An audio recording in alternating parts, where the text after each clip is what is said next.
and then there's other ways where if the person is not amicable, go to court.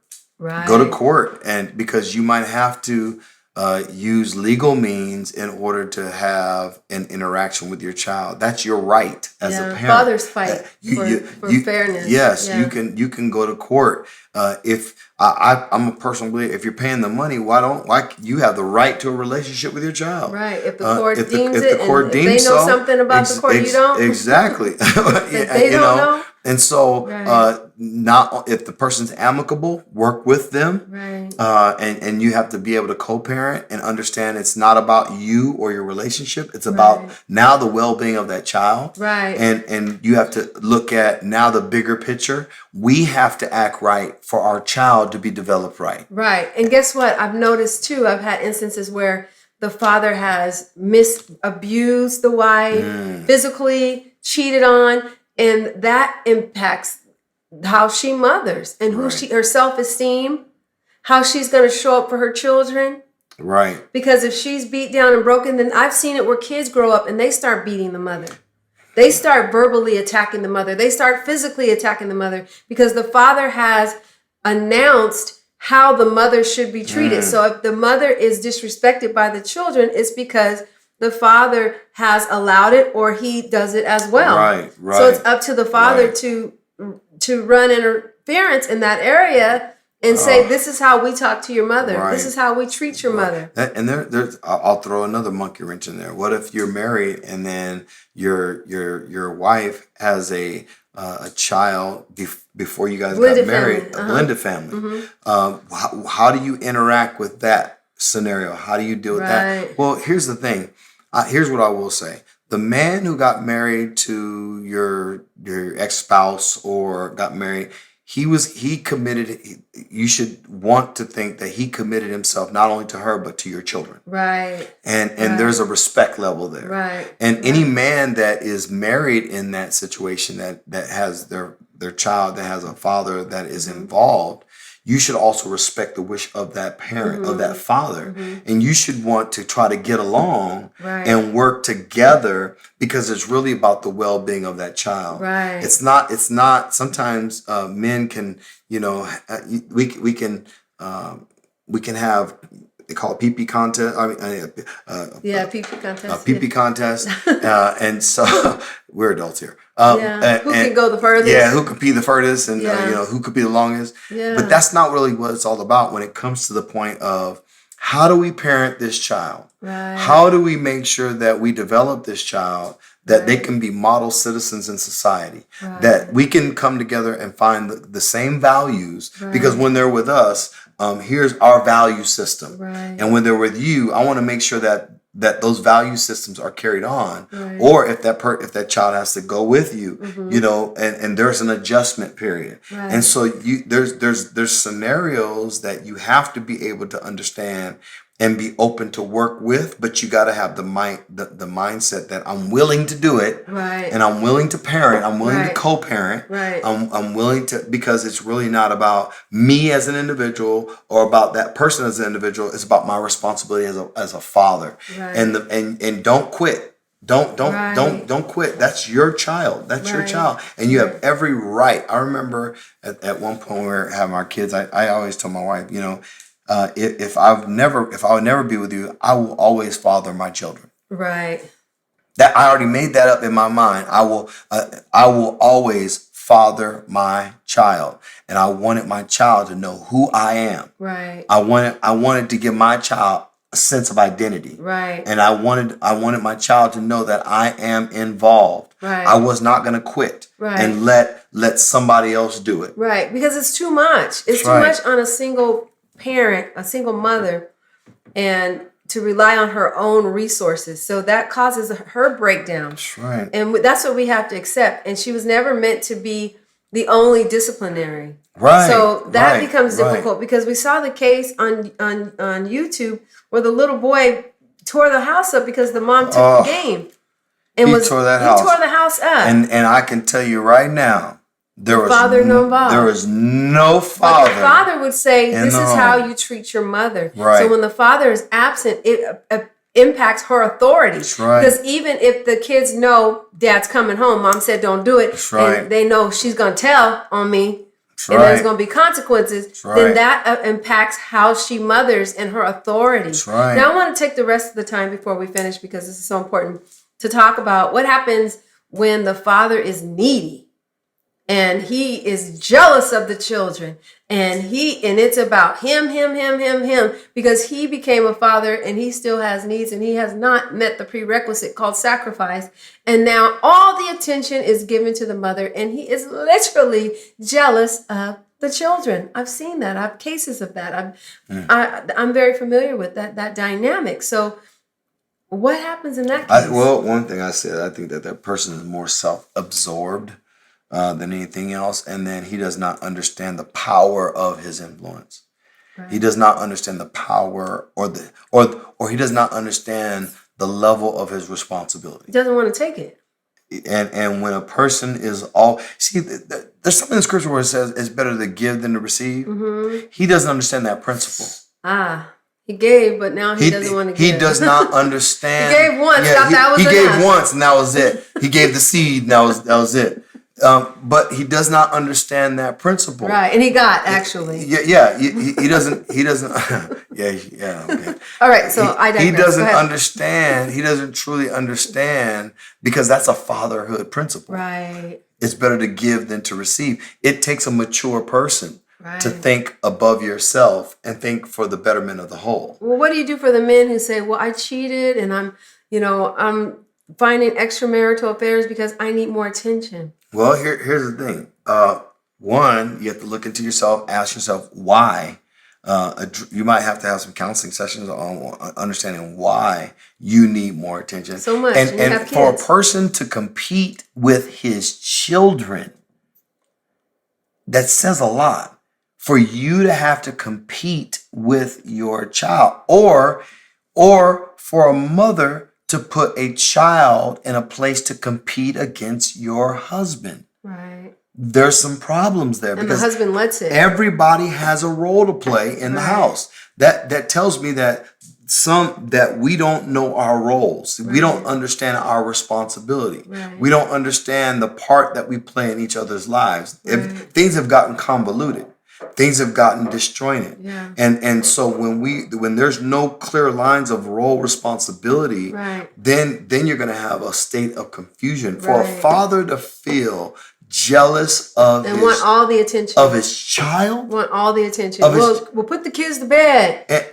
Or do this. Now, I understand you want time with your significant other, but clearly let's drop them off at your mom and them's, and let's do this. And, I just can it just be us? And you got 4 little babies. That just 4 or 5 little babies. What it says is one, you don't understand the role you don't understand your role and responsibility. Number 2, you don't understand the aspect of priority or values, because what you're saying, you value yourself more, and your value scale is off. Right.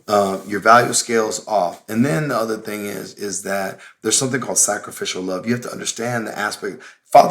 With fatherhood comes sacrifice. Right. And there may be situations where you're gonna have to adjust your time. Right. You and your wife may have to adjust your aspect, your alone time, or you might have to adjust it in order for the prosperity of the total house. Right. But for some women, though, they have to neglect their children and give a lot of their attention, whether it's covertly or overtly. If you're cheating, if you're keep me stressed out, then that keeps me focused on the relationship, and I need to do homework. How can I do homework when my nerves are up and I got to make sure everything is right? I don't care what the kids want for dinner ever, because I want to know if you're going to be happy, and I want to know how's your mood, and I got to stroke your ego, and I don't have time to hold the baby, do this or do that, and because I have to focus on you. Again, that's impacting.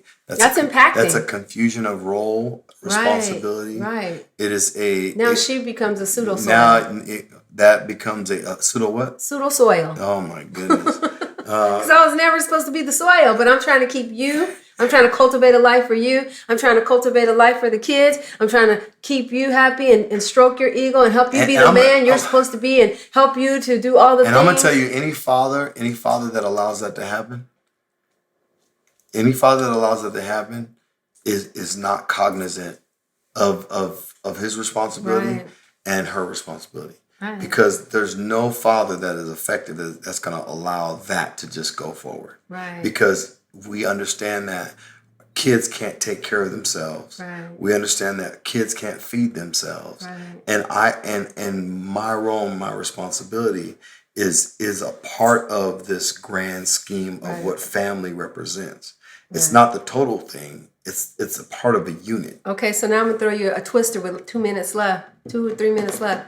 What about if the wife is the mother? Because we're talking about how the father effect. Now we're talking about his job or his role in the church is so consuming that everyone has to kind of forget what they're doing, and the mom has to, like, she can't really cook, she can't really take care of the kids, she just got to be at his beck and call. Okay, what? Well, how His beck and call? Yeah, what does As that well look as like? Is in that the church?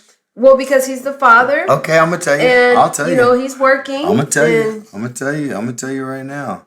First of all, I'll say it like my mentor says it, that I only have one family.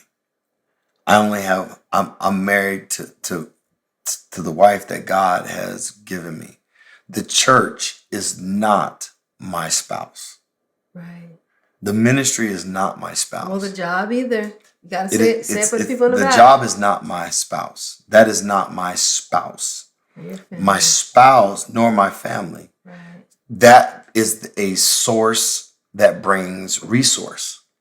That is a source that brings resource. Now, there may be times where I work late. Yeah. There may No. be times that No, we're talking about the extreme. but that's not the substitute. Right. That doesn't become my wife. In the church, and that's where we have much of our problem of misunderstanding, is that the Bible says the church is the bride of Christ. That means the bride of Christ, the church, belongs to Jesus and not to me. Right. That means I have a responsibility. That means I have misappropriated ministry for family. I misappropriated ministry as my wife, and that's never been God's idea. Right. Where the bride belongs to Jesus, but you belong to me. Right. And so therefore I've known people that's all they do, ministry, and they don't, to this day, they don't know where their kids are. They don't know what their kids are doing. They have a rift in their household. Right. They have a rift in their marriage. They Right. don't quite understand their identity nor their role. Right. And everything is circled around this aspect of ministry or church. Right. And yet your wife is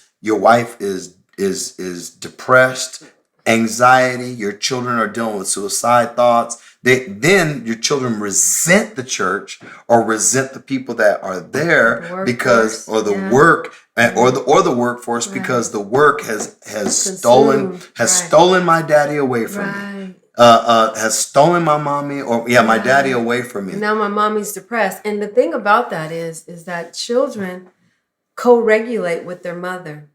So the wife co-regulates with the husband. The husband makes her feel at one and at peace. And then she in turn helps her children to feel at peace. So when the mother is depressed, the children can feel it. Right. When the mother's anxious, the children can feel it. So it is the father's responsibility, again, turning that corner, as the cultivator, to create an environment where there's joy, where there's peace, where there is rest, safety and consistency, security and consistency. It's not just primarily your job, though, because after you provide that, I still have to do my part. Right. But you are the first giver, and you create the soil, and I still have to water it and read the word, and so that I can become fruitful, so that I can be fruitful for you and fruitful for the children. Right. And sometimes we don't really look at what's going on. We see mothers changing. We see motherhood, crack mothers. We just say, look, that's a shame. They're on drugs, or they're prostitutes, and they have kids. But if we roll it all back, Right. something's wrong with the soil, That's right. or there is no soil. That's right. And in that case, of course, we know God can become that soil, but we cannot forget the fact that fathers impact mothers, and wives who impact children. Right. So ultimately, it goes back to you. And you have an awesome responsibility. I want to give you kudos. Thank you, sweetheart. I could not be the mother, because this is motherhood, Mother's Day month, celebration of women with wombs and mother figures. I could not have done it. I could not have been who I am. I could not have done it. I mean, I'm pretty powerful, but if my mental health was spent trying to figure out your mental health, it would stifle me. Right. But you allowed me, I am the fruit of your cultivation. So when you see me, when you see our babies, we are the fruit of your cultivation. Thank you. I love you and I appreciate you. And no, I'm not saying he is just perfect, but he is God's man. And I have my moments. yeah, not too many though, because I'm still healthy and he's still here on earth. But I thank you for that. And my prayer is for you all. It's not too late to commit to be in the soil. If you have to repent to your wife and take some of that responsibility off of her, Right. you know, Right. and make sure she's healthy, because the little guys can't be healthy. If she doesn't want to be at home, if she doesn't want to set up a home, if she's not making the house the home, you have to check the soil. Right. And if you are doing everything you can do and she's still not healthy, Right. she might need to go talk to someone. That's Because right. good soil brings forth good fruit. That's right. God bless you. This has been our Hope Wednesday for the month of May.